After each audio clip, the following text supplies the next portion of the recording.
Next question हमारा है बाबू question number 12 B. देखो क्या कह रहा है। Following was the position of Harish and company as on 1 April 2023। तो हमें कुछ इन्फॉर्मेशन दी है हरीश एंड कंपनी की, और ये इन्फॉर्मेशन है 1 अप्रैल 2023 की।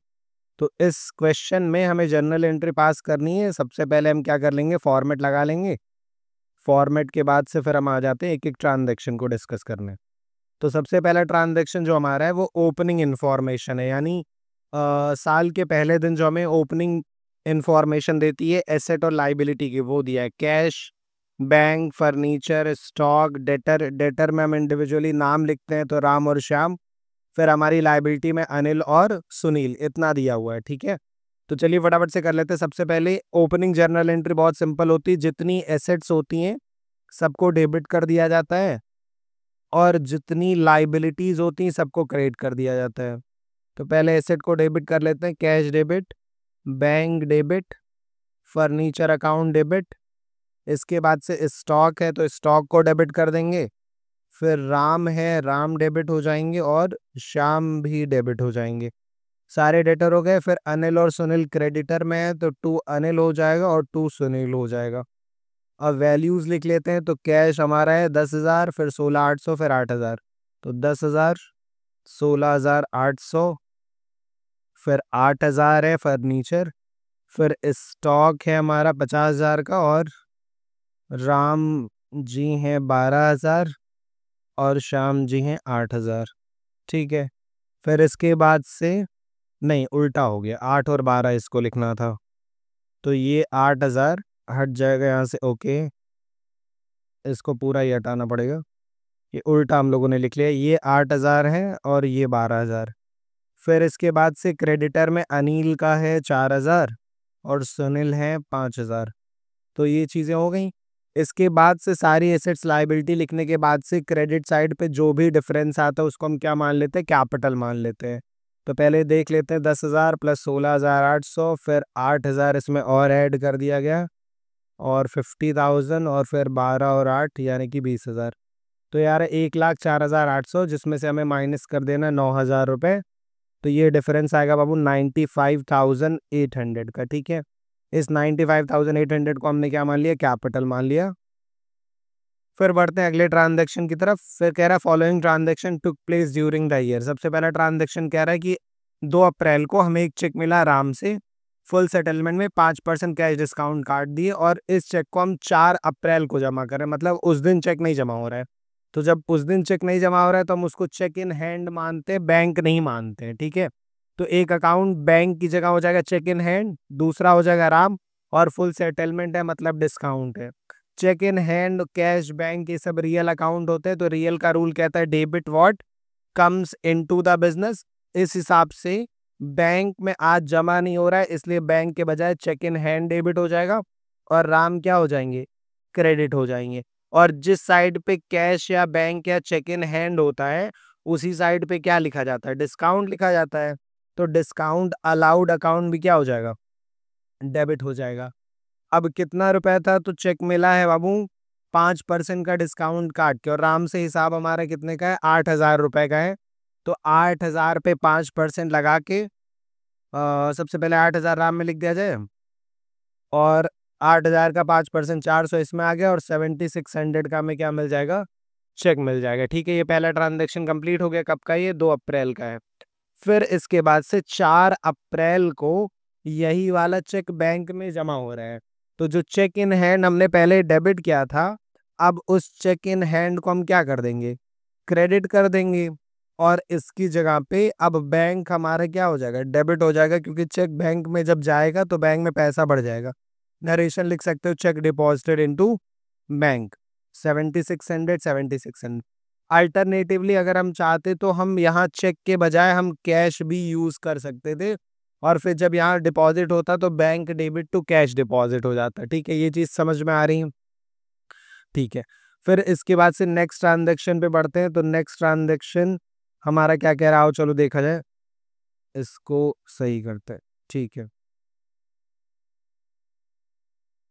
नेक्स्ट ट्रांजेक्शन हमारा वो कह रहा है कि goods purchase for 20,000 10% trade discount 5% cash discount payment made by cheque. कह रहा हमने परचेज किया, तो एक अकाउंट हुआ परचेज, और कैश चेक से पेमेंट किए तो दूसरा अकाउंट क्या हो गया, बैंक। उधार तो है नहीं, और ट्रेड डिस्काउंट माइनस हो जाएगा, और कैश डिस्काउंट जिस साइड पे बैंक रहेगा उस साइड पे रिकॉर्ड होगा। परचेज हमेशा क्या होता है, डेबिट होता है, तो परचेज को हम क्या कर देंगे, डेबिट कर देंगे, तो परचेज अकाउंट हो गया डेबिट। और उधार परचेज किए होते तो नाम लिखते, पर हम चेक से पेमेंट कर रहे हैं तो लिखेंगे टू बैंक अकाउंट। और जिस साइड पे बैंक होता है उसी साइड पे क्या होता है, कैश वाला डिस्काउंट भी आ जाता है, और क्रेडिट वाले डिस्काउंट को हम डिस्काउंट रिसीव बोलते हैं। हो गया ये। अब पहले हमें ट्रेड डिस्काउंट माइनस करना पड़ेगा, तो 20,000 का है, 10% माइनस करेंगे बाबू, तो 2,000 माइनस हुआ, 18,000 आया। 18,000 चला जाएगा परचेज में, फिर उसमें 5% का डिस्काउंट, ये है 5% का डिस्काउंट काटेंगे और बाकी बैंक में लिख देंगे। तो 18,000 पहले यहाँ लिख दिया जाए, 18,000 का 5% 900 इसमें आ जाएगा, और 17,100 रुपये आ जाएंगे किसमें, बैंक में। ये बात समझ में आ रही है, क्लियर हो रहा है एकदम अच्छे से, ठीक है। बढ़ते हैं आगे, देखते हैं अगला ट्रांजैक्शन क्या कह रहा है इसके बाद क्वेश्चन में। तो नेक्स्ट ट्रांजैक्शन हमारा कह रहा है कि एक चेक हमें मिला है, किससे मिला है, श्याम से, 3860 रुपए का। डिस्काउंट अलाउड किए हैं 140, और चेक को हम सेम डे बैंक में डिपॉजिट कर रहे हैं।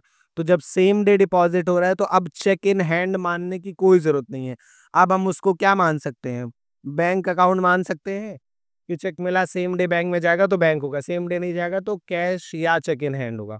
तो एक अकाउंट हमारा बनेगा बैंक, दूसरा अकाउंट हमारा हो जाएगा श्याम, और तीसरा हो जाएगा डिस्काउंट अलाउड। समझ में आ रहा है। सेम डे बैंक में पैसा आया, यानी debit what comes into the bank, real account का रूल बैंक पे लगेगा क्योंकि रियल है, और उस हिसाब से बैंक में पैसा आ रहा है तो बैंक क्या हो जाएगा, डेबिट हो जाएगा, और श्याम क्या हो जाएगा, क्रेडिट।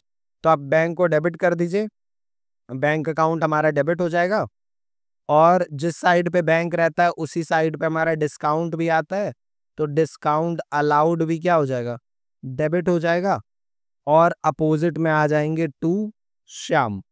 ठीक है सर। अच्छा, बैंक में कितना मिला, 3860 मिला है, और 3860 था, और डिस्काउंट अलाउड 140 है, तो डिस्काउंट में 140 लिख देंगे, और 4,000 रुपए किस में आ जाएगा, श्याम में आ जाएगा, नरेशन हो जाएगा, cheque receive from Shyam and discount allowed. ठीक, चलो नेक्स्ट ट्रांजेक्शन की तरफ बढ़ते हैं। Cash paid to Anil after deducting 2% cash discount. Cash paid to Anil, एक अकाउंट बना क्या, कैश, दूसरा अकाउंट क्या बना, अनिल, और तीसरा क्या हो जाएगा, डिस्काउंट हो जाएगा। कैश दिए हैं तो कैश रियल है, रियल का रूल लगाओ, रियल कहता है debit what comes in and credit what goes out. पे किए हैं तो कैश चला गया, मतलब कैश क्या हो जाएगा, क्रेडिट हो जाएगा, मतलब अनिल को फिर क्या करना पड़ेगा, डेबिट करना पड़ेगा। तो अनिल को हम कर देते हैं डेबिट, और फिर कैश को क्या कर देंगे, क्रेडिट कर देंगे। तो Anil debit to cash account, और यहाँ पे कैश डिस्काउंट भी है, तो जिस साइड पे कैश बैंक चेक रहता है उसी साइड पे डिस्काउंट लिखा जाता है, और क्रेडिट वाले डिस्काउंट को हम बोलते हैं डिस्काउंट रिसीव्ड अकाउंट। ठीक है। कितना बोला है, तो कह रहे सर 2% डिस्काउंट काट के बाकी पैसा मिलेगा। अनिल का हिसाब कितने का है, 4,000 का है, तो 4,000 पे सबसे पहले 4,000 तुम चाहो तो अनिल में लिख दो, और 4,000 का 2% निकाल लो, तो 4,000 का 2% कितना होगा, 80 रुपए होंगे। ठीक है। फिर 3,920 रुपए किस में आ जाएगा, कैश में आ जाएगा। ये बात समझ में आ रही है, क्लियर हो गया। चलिए फिर इसके बाद बढ़ते हैं अगले ट्रांजेक्शन की तरफ। वो अगला ट्रांजेक्शन देखते हैं क्या दिया हुआ है। कह रहे एक पुराना फर्नीचर हमने बेच दिया, बेचा तो कैश में बेचा होगा, एक अकाउंट बनेगा कैश, और दूसरा अकाउंट क्या मान ले, सेल मान ले, नहीं, सेल अकाउंट सिर्फ तभी माना जाता है जब हम गुड्स बेचते हैं। अगर हम कोई एसेट बेच रहे हैं तो एसेट का नाम अकाउंट बनता है, ठीक है। पर जिस साइड पे सेल लिखा जाता है, जिस साइड पे परचेज लिखा जाता है, उसी साइड पे एसेट रहेगी। देखो, परचेज अकाउंट, सेल्स अकाउंट सिर्फ तभी यूज होगा जब आप गुड्स परचेज करते हैं या गुड्स सेल करते हैं। अगर आप एसेट खरीद रहे हैं या एसेट बेच रहे हैं तो आप परचेज सेल के बजाय एसेट का नाम यूज करते हैं, ठीक है।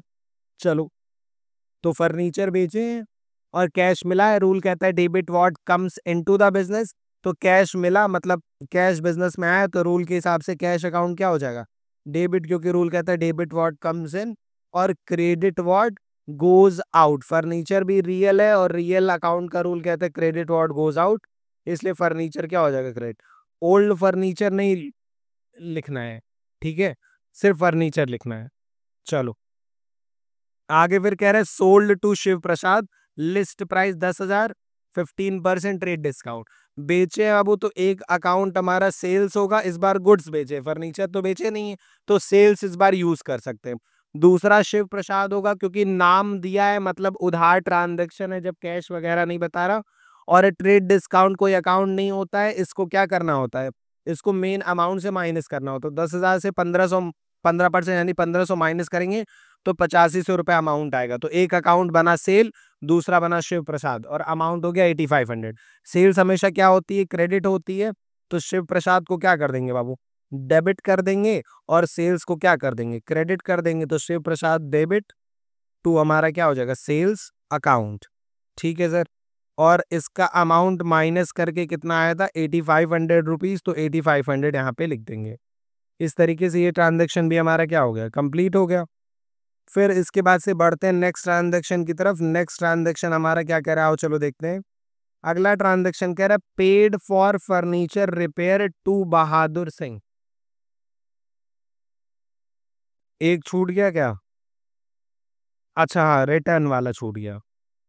कह रहा है शिव प्रसाद जो है वो रिटर्न कर रहे हैं, तो इससे पहले हमने बेचा था, मतलब ये कौन सा रिटर्न हुआ, ये हुआ सेल्स रिटर्न। तो एक अकाउंट सेल्स रिटर्न हो जाएगा और दूसरा हो जाएगा शिव प्रसाद। 1000 रुपए, तो 1000 नहीं आप लिखोगे क्योंकि 1000 रुपए क्या है, लिस्ट प्राइस, और लिस्ट प्राइस से हम 15% का ट्रेड डिस्काउंट माइनस कर देंगे। तो सेल्स हमेशा क्रेडिट होती है और सेल्स रिटर्न हमेशा क्या होता है, डेबिट। तो sales return debit to Shiv Prasad लिखना है तो कर लेते हैं। सेल्स रिटर्न को हम क्या कर देंगे, डेबिट कर देंगे बाबू, और शिव प्रसाद को क्या कर देंगे, क्रेडिट कर देंगे, ठीक है सर। और अमाउंट में 15% माइनस करके, 1000 में से 15% माइनस किए तो 850 रुपए हमारे आ जाएंगे, ठीक है, ये बात समझ में आ रही है। अब आते हैं अगले ट्रांजैक्शन की तरफ। अगला ट्रांजैक्शन कह रहा है paid for furniture repair to Bahadur Singh. Pay किए हैं किसके लिए, रिपेयर के लिए। तो एक अकाउंट हमारा क्या बनेगा, रिपेयर अकाउंट, खर्चा है, खर्चे हमेशा क्या होते हैं, डेबिट। और पे किए हैं मतलब किस में पे किए होंगे, कैश में ही तो पे किए होंगे। तो दूसरा अकाउंट क्या बना, कैश। तो एक रिपेयर हो जाएगा और दूसरा कैश हो जाएगा। नाम से कोई मतलब नहीं है। जब भी देखो कोई एक्सपेंस या इनकम होता है तो किससे मिला ये लिखने के बजाय, या किसको दिए ये लिखने के बजाय, किस चीज के लिए दिए वो लिखना होता है। ऐसे इनकम मिली तो किससे मिली ये नहीं लिखना है, कहाँ से, किस सोर्स से इनकम मिली वो लिखना होता है। ये बात समझ में आई। नॉमिनल में, नॉमिनल अकाउंट्स के यूज होते टाइम पे कभी भी नाम को कंसीडर नहीं किया जाता है। तो एक रिपेयर हुआ, दूसरा कैश हुआ। रिपेयर खर्चा, और खर्चे हमेशा क्या होते हैं, डेबिट होते हैं, तो डेबिट कर दो। एक्सपेंस हमेशा डेबिट होता है, debit all expenses and losses. तो रिपेयर अकाउंट हो जाएगा डेबिट, और पैसा दिए हैं मतलब कैश गया, क्रेडिट व्हाट गोज आउट, तो कैश हो जाएगा क्रेडिट। 100 रुपए दिए थे तो 100 रुपए लिख दो। नरेशन हो जाएगा being being repair paid, repair expenses paid या रिपेयर चार्जेस पेड। फिर अगला ट्रांजेक्शन है, एक चेक मिला शिव प्रसाद से, 4% डिस्काउंट काट के चेक को उसी दिन बैंक में भेज रहा है। उसी दिन बैंक में भेजे तो एक अकाउंट बना बैंक, दूसरा बना शिव प्रसाद, और तीसरा हो जाएगा क्या, डिस्काउंट। ये बात समझ में आ रही है। अच्छा, बैंक में उसी दिन पैसा आया, मतलब रूल कहता है debit what comes into the bank, real account में यही होता है। तो बैंक डेबिट हो जाएगा, और जिस साइड पे बैंक है उसी साइड पे क्या आ जाएगा, डिस्काउंट अलाउड अकाउंट आ जाएगा, और अपोजिट में क्या आ जाएगा, शिव प्रसाद। पर पहले तुम्हें ये पता करना पड़ेगा कि कितना रुपए शिव प्रसाद से लेना था। तो देखो, सेल हमने कितने की थी बाबू, सेल हमने की थी 8500। इसमें से उसने सामान कितने का वापस कर दिया, 850 का। तो जब 8500 में से 850 का सामान वापस हो गया, तो हमारा और शिव प्रसाद का हिसाब 7650 का ही तो बचा है। ये बात समझ में आ रही है कि नहीं आ रही है, 7650 का ही तो हिसाब बचा है। तो जब पैसा भी मिलेगा भाई तो कितना मिलना चाहिए, 7650 ही मिलना चाहिए। पर क्वेश्चन में बोला है कि सर डिस्काउंट दे दीजिए, और कितना डिस्काउंट दे दीजिए, 4% का कैश डिस्काउंट। तो दे दो। 4% किस पे निकलेगा, इसी 7650 पे 4% निकाल लेंगे, तो ये 306 रुपए हमारा किस में आ जाएगा, डिस्काउंट में आ जाएगा। और 306 माइनस करके 7344 किस में आ जाएगा? बैंक में आ जाएगा, क्योंकि चेक सेम डे गया है तो चेक इन हैंड ना लिख के बैंक लिखते हैं। समझ में आ रही चीजें? बढ़ते हैं नेक्स्ट ट्रांजेक्शन की तरफ। नेक्स्ट है बैंक चार्ज की है कुछ बैंक चार्जेस के नाम पे, तो खर्चा हो गया हमारे लिए। और कहाँ से पैसा कटेगा? बैंक से कटेगा। कैश तो देना नहीं पड़ेगा, बैंक घर आके तो पैसा ले नहीं जाएगी, खाते से काट लेगी। तो एक अकाउंट बैंक हो गया, दूसरा बैंक चार्ज हो गया। बैंक चार्ज खर्चा है, और खर्चे हमेशा क्या होते हैं? डेबिट होते हैं। तो बैंक चार्जेस को आप क्या कर देंगे? डेबिट कर देंगे, क्योंकि रूल कहता है debit all expenses and losses. और बदले में बैंक से पैसा गया तो रूल कहता है debit what comes in and credit what goes out. इस तरीके से हमने बैंक चार्ज के 50 रुपए खाते से कटवा दिए। फिर अगला ट्रांजैक्शन कह रहे हैं कि सर हमें कमीशन मिल रहा है। तो कमीशन मिला मतलब कमीशन क्या है? इनकम है। और इनकम हमेशा क्या होती है? क्रेडिट होती है। तो कमीशन क्रेडिट हो जाएगा। और मिला मतलब किस में मिला? कैश में मिला। चेक से तो मिला नहीं है, कैश में मिला है। तो एक अकाउंट हुआ कमीशन और दूसरा क्या हो गया? कैश। और इनकम हमेशा क्या होती है? क्रेडिट होती है, इसीलिए कैश को डेबिट करेंगे और अपनी इनकम यानी कि कमीशन को क्या कर देंगे?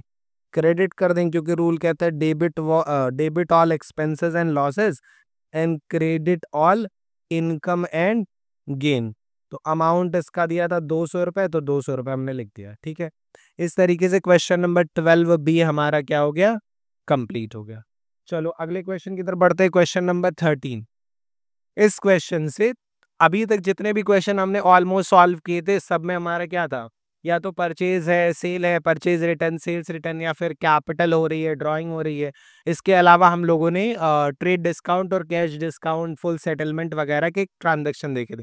मतलब ऑलमोस्ट सारे ट्रांजैक्शन परचेज सेल वगैरह के अराउंड ही रिवॉल्व कर रहे थे। पर अभी जो ट्रांजैक्शन है वो थोड़े से डिफरेंट है। अब तो वो परचेज सेल के ट्रांजैक्शन कम ही दिखेंगे, अब थोड़े अलग अलग टाइप के ट्रांजैक्शन दिखेंगे। ठीक है, तो चलिए बात कर लेते, कोई समस्या नहीं है। आते हैं क्वेश्चन नंबर 13 पे, देखते हैं क्या कह रहा है क्वेश्चन नंबर 13। तो सबसे पहले क्वेश्चन नंबर 13 में दिया है कि pass journal entry for the following transaction. सबसे पहले कह रहा है भैया डेप्रीसिएशन लगा दीजिए फर्नीचर पे, और कितना लगाइए? 50,000 का फर्नीचर है, उस पर 10% का डेप्रीसिएशन लगाइए।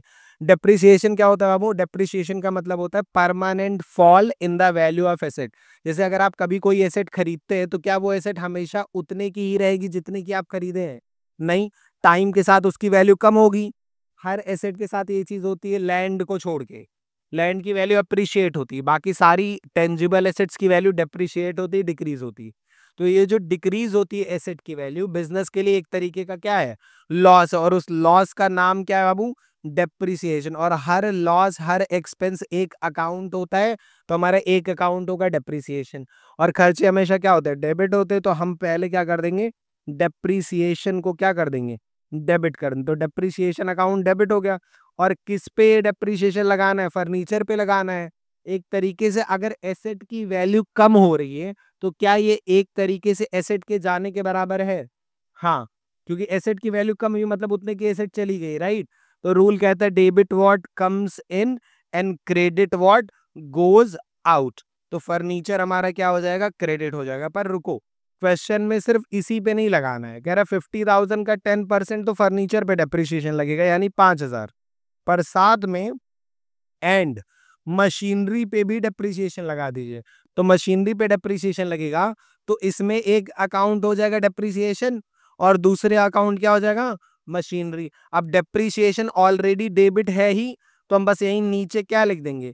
To machinery. ये कंपाउंड एंट्री हो जाएगी फर्नीचर और मशीनरी दोनों पे इकट्ठा डेप्रिसिएशन रिकॉर्ड करने की। ये बात समझ में आ रही है? कितना परसेंट बोला था? तो 3 लाख की मशीन है, 10% बोला, यानी 30,000 रुपए का डेप्रिसिएशन इस पे लग गया।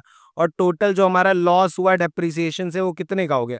35,000 रुपए का। ये बात समझ में आ रही? सीधी सी बात है, जब भी एसेट पे डेप्रिसिएशन लगेगी तो ये एक नुकसान है। नुकसान हमेशा क्या होता है? डेबिट होता है, इसलिए डेप्रिसिएशन डेबिट हो जाएगा, और वो एसेट जिस पे डेप्रिसिएशन लगा वो क्या हो जाएगी? क्रेडिट हो जाएगी। ये बात समझ में आ रही है? चलो आगे बढ़ते। अगला ट्रांजेक्शन कह रहा है कि हमको इस बार भैया पैसा मिल रहा है। किससे पैसा मिल रहा है? Receive cash. किस लिए? 40,000 रुपए मिला। तो एक अकाउंट तो तुमको तुरंत दिख गया, कौन सा? कैश। और किस लिए मिला? For bad debts return of last year. Bad debts क्या होता है? वो पैसा जो अब डेटर से कभी नहीं मिलने वाला है, डूब गया। ये पिछले क्लास में हम लोगों ने देखा था, क्वेश्चन नंबर 12A में ये समझा था कि बैड डेट्स की एंट्री कैसे होती है, बस डिस्काउंट अलाउड की जगह बैड डेट्स लिख दिया जाता। तो मान लो कोई डेटर था, उससे पैसा मिलने वाला था, वो पैसा डूब गया।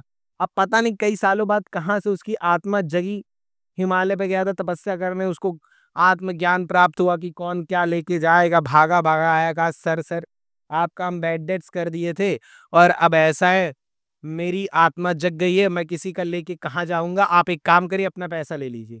तो जो पैसा हम ऑलरेडी बैड डेट्स मान के लॉस दिखा दिए हैं, अब अगर वो मुझे मिल रहा है तो वो मेरे डेटर से मिलने वाला पैसा नहीं है, वो मेरी एक तरीके से क्या हो गई, इनकम हो गई। और इनकम हमेशा क्या होती है? क्रेडिट होती है। तो कैश को डेबिट कर देंगे हम और अपनी इनकम को क्या कर देंगे? क्रेडिट कर देंगे। और इनकम का नाम हम क्या रख रहे हैं बाबू? Bad debts recovered account. ये बात समझ में आ रही है? जब डूबा हुआ पैसा मिलता है तो एक तरीके से इनकम की तरह है, उसको हम क्या लिखते हैं? Bad debts. क्योंकि हम तो उम्मीद छोड़ चुके थे ना भाई, हमें क्या पता उसकी आत्मा जग जाएगी। तो इनकम हो रही है तो बैड डेट्स क्या लिखेंगे? Bad debts recover account. ठीक है, कितने का मिला? 40,000 रुपए का नुकसान मिल गया। बताओ, एकदम पार्टी पार्टी वाला माहौल हो गया है, 40,000 रुपए डूबा हुआ मिल गया। आगे बढ़ते हैं। अगला ट्रांजेक्शन क्या है कि अजय सिंह बैंकरप्ट हो गए, मतलब अजय सिंह का दिवालिया निकल गया, इंसॉल्वेंट हो गए। ये 18,000 रुपए हमको देने वाले थे, लेकिन अब एक भी रुपया नहीं मिलेगा उनकी प्रॉपर्टी से, उनके स्टेट से। मतलब सारा का सारा 18,000 क्या हो गया? बैड डेट्स हो गया ना भाई। और बैड डेट्स लॉस है, लॉस हमेशा क्या होता है? डेबिट होता है। तो 18,000 का नुकसान है, उस नुकसान को आप क्या कर देंगे? डेबिट कर देंगे। तो बैड डेट्स अकाउंट डेबिट हो जाएगा। और किससे पैसा मिलना था? ये अजय सिंह से मिलना था, तो अजय सिंह क्या हो जाएंगे? क्रेडिट हो जाएंगे। चलिए भैया, कितना रुपए? 18,000 का नुकसान हुआ, 40 मिला तो 18 चला भी गया। नरेशन हो जाएगा, Ajay Singh was bankrupt and nothing was realized from state और bad debts recorded in the book। सीधी बात है, सिंपल सी चीज है। नरेशन का मतलब क्या हुआ वो लिखो अपनी लैंग्वेज में। ठीक है, यहाँ तक चीजें समझ में आ रही हैं? यहाँ तक कोई कंफ्यूजन है? अभी तक हमने डेप्रिसिएशन देखा, बैड डेट्स देखा और बैड डेट्स रिकवर देखा। ठीक है, अब हम समझेंगे आउटस्टैंडिंग और प्रीपेड को। आउटस्टैंडिंग का मतलब क्या होता है कि वो पैसा जो देना था पर अभी हमने दिया नहीं। जैसे देखो यहाँ पे लिखा है 2 लाख रुपए वेजेस का और 37,500 सैलरी का, ये दो अमाउंट अभी बकाया है, मतलब देना था पर हम दिए नहीं है। तो ये हमारे लिए आउटस्टैंडिंग, मतलब ये हमारे लिए क्या है? लाइबिलिटी है कि नहीं है? Outstanding liability. इसी तरीके से अगर मान लीजिए किसी को अभी नहीं देना था पर हमने एडवांस में दे दिया, प्रीपेड हो गया, तो प्रीपेड हमारे लिए क्या होता है? एसेट होता है। ये बात समझ में आ गई? आउटस्टैंडिंग एक्सपेंस लाइबिलिटी होती है और प्रीपेड एक्सपेंस क्या होते हैं? एसेट होते हैं। और रूल बड़ा सिंपल है, एसेट का बैलेंस क्या होता है बाबू? डेबिट। और लाइबिलिटी का बैलेंस क्या होता है? क्रेडिट होता है। तो मतलब हमें आउटस्टैंडिंग लाइबिलिटी को क्रेडिट करना है और उस खर्चे को डेबिट कर देना है। ठीक है, जैसे वेजेस आउटस्टैंडिंग है तो वेजेस खर्चा है, खर्चे हमेशा क्या होते हैं बाबू? डेबिट होते हैं। तो वेजेस को तुम क्या कर दो? डेबिट कर दो। और आउटस्टैंडिंग वेजेस को क्या कर दो? क्रेडिट कर दो। ये एंट्री हो गई कंप्लीट। इसी तरीके से क्वेश्चन बोला कि सैलरी भी आउटस्टैंडिंग है सर 37,500 की, तो आउटस्टैंडिंग सैलरी लाइबिलिटी है और लाइबिलिटी हमेशा क्या होती है? क्रेडिट होती है। तो आप क्या करेंगे? लाइबिलिटी को क्रेडिट करेंगे, यानी आउटस्टैंडिंग। ऐसे एग्जाम में पूरा लिखना है, ऐसे नहीं लिखना है short form. Outstanding salary liability है इसलिए क्रेडिट हो गई, और डेबिट में रिलेटेड एक्सपेंस यानी सैलरी लिख दिए तुम। ठीक है, चलो ये हो गया। इसका अमाउंट था 37,500 रुपए और वेजेस कितने बकाया थे? वेजेस बकाया था बाबू 2 लाख रुपए। तो 2 लाख रुपए हम लिख देंगे वेजेस आउटस्टैंडिंग में। ठीक है सर, ये भी हो गया। बढ़ते हैं नेक्स्ट ट्रांजेक्शन की तरफ। नेक्स्ट ट्रांजेक्शन क्या है, आओ चलो देखते हैं। अगला ट्रांजेक्शन के आउटस्टैंडिंग क्लियर है। ऐसे ही प्रीपेड होता है, प्रीपेड एसेट है तो एसेट को डेबिट कर देना, यानी प्रीपेड। जैसे मान लो हम बोले वेजेस प्रीपेड है, तो प्रीपेड वेजेस मतलब एसेट, एसेट हमेशा क्या होती है? डेबिट होती है। तो प्रीपेड वेजेस को डेबिट कर दोगे और वेजेस को क्रेडिट कर दोगे। मतलब एसेट या लाइबिलिटी को पहले डेबिट या क्रेडिट कर दीजिए और अपोजिट में उस एक्सपेंस का नाम लिख दीजिए, बात खत्म। ठीक, आ जाओ आगे बढ़ो। कह रहा है फर्नीचर खरीदें तो परचेज अकाउंट नहीं बनेगा। कौन सा अकाउंट बनेगा? फर्नीचर, क्योंकि ये गुड्स थोड़ी है। कितने का? 60,000। किसके लिए खरीदे? प्रोपराइटर के लिए, मतलब कि ओनर के लिए खरीदे। तो ओनर के लिए खरीदे तो बिजनेस का थोड़ी हुआ, मतलब ये ओनर का पर्सनल फर्नीचर है, खुद बैठेगा घर ले जाके। तो घर ले जाके दुकान पे बैठता तो हमको कोई दिक्कत नहीं थी, घर ले जाके बैठ रहा है, मतलब ये फर्नीचर नहीं मानेंगे हम, इसको क्या मानेंगे? ड्राइंग मानेंगे। तो एक अकाउंट बनेगा ड्राइंग, और चेक से पे किए हैं तो दूसरा अकाउंट क्या बनेगा? वो बैंक बनेगा। ये बात समझ में आ रही है? तो हमारा जो ट्रांजैक्शन रिकॉर्ड होगा वो फर्नीचर की तरह ना रिकॉर्ड होके कैसे रिकॉर्ड होगा? ड्राइंग की तरह रिकॉर्ड होगा। D for drawing, D for हमेशा क्या हो जाएगा? डेबिट। तो ड्राइंग डेबिट हो जाएगा बाबू, और बैंक से पैसा मेरे निकल गया उतना, तो बैंक अकाउंट क्या हो जाएगा? क्रेडिट हो जाएगा। ठीक है सर। कितने का फर्नीचर खरीदे हैं? 60,000 का। तो 60,000 रुपए से ड्राइंग को आप क्या कर देंगे? डेबिट कर देंगे। चलिए ये भी हो गया। आगे बढ़ते हैं। अगला ट्रांजैक्शन कह रहा है 8% इंटरेस्ट ऑन कैपिटल लगा दीजिए। कैपिटल हमारी 20 लाख रुपए की है, तो 20 लाख का 8% होता है वो 8 दूनी 16, 1,60,000। तो 1,60,000 क्या लगाना? Interest on capital. जैसे देखो हम आउटस्टैंडिंग और प्रीपेड यहाँ पे हम थोड़ा सा तुम्हारे रेफरेंस के लिए लिख देते हैं ताकि तुमको चीजें और अच्छे से समझ में आए। पहले इसको हटाते हैं, एक सेकेंड रुको, ये यहाँ पे ऐड कर लेते हैं। कहाँ गया?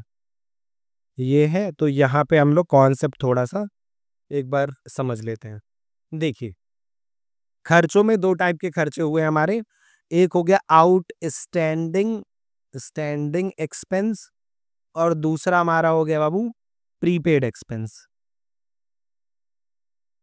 ठीक है।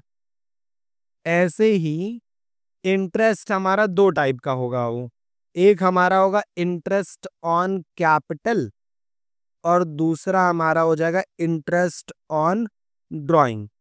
अगर तुम नेचर चारों का समझ लोगे तो तुम्हारे लिए एंट्री बड़ी इजी हो जाएगी। ठीक है। तो नेचर क्या है? देखो, आउटस्टैंडिंग मतलब देना था लेकिन अभी हम दिए नहीं है। तो अगर अभी हम दिए नहीं है, फ्यूचर में देना पड़ेगा, मतलब आउटस्टैंडिंग हमारे लिए क्या है? लाइबिलिटी है। और प्रीपेड अभी देना नहीं था, एडवांस में पे कर दिए, मतलब ये क्या हो गया? एसेट है। इंटरेस्ट ऑन कैपिटल क्या है? जैसे ओनर जो है आउटसाइडर की तरह बिजनेस में ट्रीट होता है। तो अगर कोई आउटसाइडर मुझे पैसा दिया कैपिटल बोल के, और उस पैसे पे वो हमसे ब्याज मांग रहा है, तो वो ब्याज मेरे लिए फायदा है कि नुकसान है? अगर कोई हमें पैसा दिया, उस पैसे पे वो हमसे ब्याज मांग रहा है, इंटरेस्ट मांग रहा है, तो ब्याज मेरे लिए क्या है? यानी इंटरेस्ट ऑन कैपिटल बिजनेस के लिए एक्सपेंस है, और इंटरेस्ट ऑन ड्राइंग इसका उल्टा, यानी क्या है? इनकम है। अगर तुमको इतना याद रहेगा, नेचर याद रहेगा, तो एंट्री बड़ी आसान है। क्यों? क्योंकि लाइबिलिटी हमेशा क्या होती है? क्रेडिट। एसेट हमेशा क्या होता है? डेबिट। एक्सपेंस हमेशा क्या होते हैं? डेबिट। याद किया ना? Debit all expenses and losses, and credit all income and gain. बस इतना तुमको याद है तो तुम इन चारों की एंट्री बड़े इजीली बना लोगे। कैसे? देखो, आउटस्टैंडिंग एक्सपेंस लाइबिलिटी, लाइबिलिटी हमेशा क्या होती? क्रेडिट। तो मान लो सैलरी आउटस्टैंडिंग थी, तो क्या लिखेंगे? टू आउटस्टैंडिंग सैलरी, क्रेडिट कर दिए। प्रीपेड एक्सपेंस क्या है? एसेट है। तो एसेट हमेशा क्या होता है? डेबिट होता है।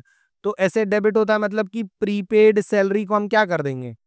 डेबिट कर देंगे। ठीक है, ये भी समझ रहे हो? तीसरी एंट्री पे आओ। खर्चे हमेशा क्या होते हैं? डेबिट होते हैं। तो इंटरेस्ट ऑन कैपिटल को तुम क्या कर दोगे? डेबिट कर दोगे। एज इनकम हमेशा क्या होती है? क्रेडिट होती है। तो इंटरेस्ट ऑन ड्राइंग को तुम क्या कर दोगे? क्रेडिट कर दोगे। ये बात समझ में आ रही है? इतना तो कर लोगे ना? अपोजिट में क्या लिखेंगे सर? अपोजिट में वही लिखोगे जो चीज है। जहां जैसे यहाँ सैलरी आउटस्टैंडिंग थी तो अपोजिट में क्या लिखे? सैलरी। यहाँ सैलरी प्रीपेड थी तो अपोजिट में क्या लिखे? सैलरी। इंटरेस्ट ऑन किस कैपिटल किस पे लगा? कैपिटल पे। और इंटरेस्ट ऑन ड्राइंग किस पे लगा बाबू? ड्राइंग पे। मतलब अपोजिट साइड पे वही वाला अकाउंट लिखना है। तो तुमको अगर नेचर पता है तो ये भी पता होगा कि वो लाइबिलिटी है, एसेट, एक्सपेंस, इनकम है। उस हिसाब से लाइबिलिटी है तो क्रेडिट, एसेट हमेशा डेबिट, खर्चे डेबिट और इनकम क्रेडिट कर लोगे। और अपोजिट साइड पे जो भी रिलेटेड अकाउंट है, कैपिटल, ड्राइंग, एक्सपेंस, इनकम, उसका नाम लिख दोगे। ये बात समझ में आ रही है एकदम अच्छे से? क्लियर हो रही चीजें? चलो अब आ जाओ वापस से ट्रांजेक्शन पे। तो अगला ट्रांजेक्शन था 8% इंटरेस्ट ऑन कैपिटल बनाइए। इंटरेस्ट ऑन कैपिटल बिजनेस के लिए क्या है? नुकसान है, एक्सपेंस है। तो एक्सपेंस हमेशा क्या होता है? डेबिट होता है। तो इंटरेस्ट ऑन कैपिटल को हम क्या कर देंगे? डेबिट कर देंगे बाबू। और अपोजिट साइड पे क्या लिख देंगे? To capital. कितना आया था ये? 2 लाख का, 20 लाख का 8% था, 1,60,000 आया था। ठीक है सर। अगला कह रहा है कि सर इंटरेस्ट ऑन ड्राइंग लगा दीजिए 8,000 रुपए। इंटरेस्ट ऑन ड्राइंग क्या है? इनकम है, और इनकम हमेशा क्या होती है? क्रेडिट होती है। तो इंटरेस्ट ऑन ड्राइंग को हम क्या कर देंगे? क्रेडिट कर देंगे, और अपोजिट पे क्या लिख देंगे? ड्राइंग लिख देंगे। ये बात समझ में आ रही है? बताइए, क्लियर एकदम? ठीक है, तो ये एंट्री भी क्लियर हो गई। ठीक, और इस तरीके से ये क्वेश्चन भी हो गया कंप्लीट। नेक्स्ट क्वेश्चन जो हमारे बाबू, क्वेश्चन नंबर 14 देखो क्या कह रहा है। पास journal entry for the following. अच्छा, इस ट्रांजेक्शन, इस क्वेश्चन को समझने से पहले एक छोटी सी चीज थोड़ा सा समझ लेते हैं। एक कॉन्सेप्ट होता है, जैसे ये चीज हमने समझी ना, आउटस्टैंडिंग प्रीपेड वगैरह, ऐसी एक चीज होती है, थोड़ा उसके बारे में बात कर लेते हैं।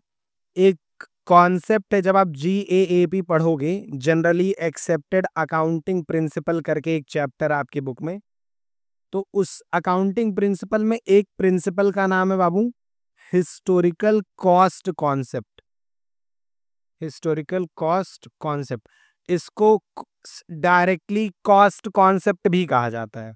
तो हिस्टोरिकल कॉस्ट कॉन्सेप्ट या सिंपली कॉस्ट कॉन्सेप्ट क्या बोलता है कि जब भी कोई एसेट हम खरीदते हैं, कोई एसेट हम परचेज करते हैं, तो उस एसेट को खरीदते टाइम पे उसको इंस्टॉल, जब तक वो एसेट इस सिचुएशन में नहीं आ जाती कि अब वो रेडी टू यूज कंडीशन में है, तब तक उस एसेट के ऊपर जितना भी खर्चा किया जाएगा उसको खर्चा नहीं माना जाएगा, उसको एसेट की कॉस्ट मानेंगे और एसेट की वैल्यू में ऐड कर देंगे। जैसे मान लीजिए हमने एक एसी परचेज की, ठीक है, एसी परचेज की, और एसी परचेज की हमने मान लीजिए 25,000 रुपए में। 25,000 रुपए में हमें एसी मिल गई, एसी खरीद लिए, तो एंट्री हुई एसी डेबिट टू बैंक या कैश 25,000। पर इसको घर पे लाने के बाद हमें इसको इंस्टॉल कराने के लिए 1,500 रुपए खर्च करना पड़ा। तो 1,500 रुपए इसके किस पे खर्च हो गए? इंस्टॉलेशन पे खर्च हो गए, इंस्टॉलेशन एक्सपेंस है। अब एक बात बताओ, क्या इंस्टॉल करने से पहले एसी यूज में थी?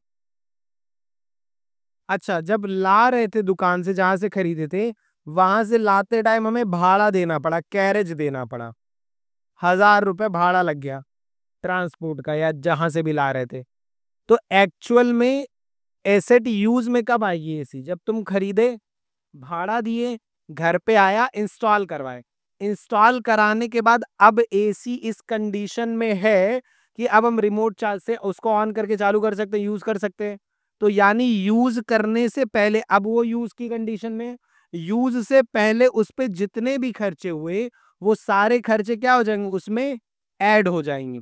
और ये बोलने के बजाय कि एसी 25,000 की थी और इस पे खर्चा हुआ 2,500 का, हम ये बोलेंगे हमने एक एसी खरीदी 27,500 की। ये बात समझ में आ रही है? और हम एक एंट्री करेंगे एसी डेबिट टू कैश या बैंक, कितना? 27,500। ये बात समझ में आई? क्लियर हो रहा है?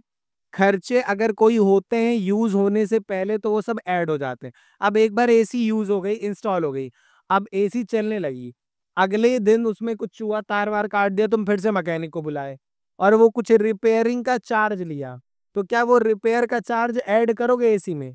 नहीं, क्योंकि वो यूज होने के बाद हुआ है। एक बार यूज वाली कंडीशन में आ गई, उसके बाद कोई खर्चा होता है तो उसमें ऐड नहीं होता। ये बात समझ में आ रही है? अच्छा, एक और बात बताओ हमें, अगर मान लो हमने एक सेकेंड हैंड बाइक खरीदी और वो बाइक हमें मिली 50,000 रुपए में, सेकेंड हैंड बाइक। अब हम उसको यूज नहीं करना चाहते थे, हम पहले उसको लेके मैकेनिक के पास, हम कहे भैया अच्छे से चेक वेक कर लो सब सही है कि नहीं, इसकी अच्छे से सर्विसिंग कर दो फिर हम यूज करेंगे। वो सर्विसिंग क्या, कुछ पार्ट वार्ट बदला, 5,000 रुपए खर्च हुआ। हालांकि हमने पुरानी बाइक खरीदी थी 50,000 में, तो जो 5,000 का खर्चा हुआ उसको जोड़ोगे या रिपेयर मानोगे? उसको जोड़ेंगे बाबू। हाँ, मशीन चाहे नई हो चाहे पुरानी, अगर आप उसको खरीद के ला रहे हैं तो यूज करने से पहले जो भी खर्चा होगा वो उसमें ऐड होगा ही होगा। ये बात समझ में आ रही है? इससे फर्क नहीं पड़ता कि तुम नई मशीन खरीद के लाए कि पुरानी मशीन खरीद के लाए। अगर उसको यूज करने से पहले उस पर कोई खर्चा कर रहे हो तो वो खर्चे उसमें ऐड किए जाएंगे। ये बात समझ में आ रही है? ये वैसे ही है कि जैसे अगर मान लीजिए आपने एक कार खरीदी 8 लाख रुपए में और उस कार के ऊपर एसेसरीज वगैरह लगवाने में मान लीजिए और आरटीओ का चार्ज वगैरह देने में आपका 2 लाख रुपए का खर्चा हुआ, तो आप किसी अपने दोस्त से क्या बताएंगे कि 8 लाख की गाड़ी खरीदी, या ये बोलोगे 10 लाख की गप पड़ी है? यही बोलोगे ना 10 लाख की पड़ी है। वैसे ही अगर कोई एसेट खरीदी जाती है तो जब तक वो यूज नहीं होती उस पे सारे खर्चे जो भी होते हैं उसको क्या किया जाता है, ऐड करके एंट्री पास की जाती है। इससे फर्क नहीं पड़ता कि हमने एक नई एसेट खरीदी थी या एक पुरानी। पर ये रूल सिर्फ और सिर्फ किस पे अप्लाई होता है, एसेट पे अप्लाई। ऐसा नहीं कि तुम गुड्स खरीद के लाए और गुड्स को लाने पे तुमने भाड़ा दिया, कैरेज दिया 1000 रुपए, और तुम बोले कि सर आपने सिखाया था कैरेज अगर खरीद के ला रहे हैं तो उसको ऐड करना है।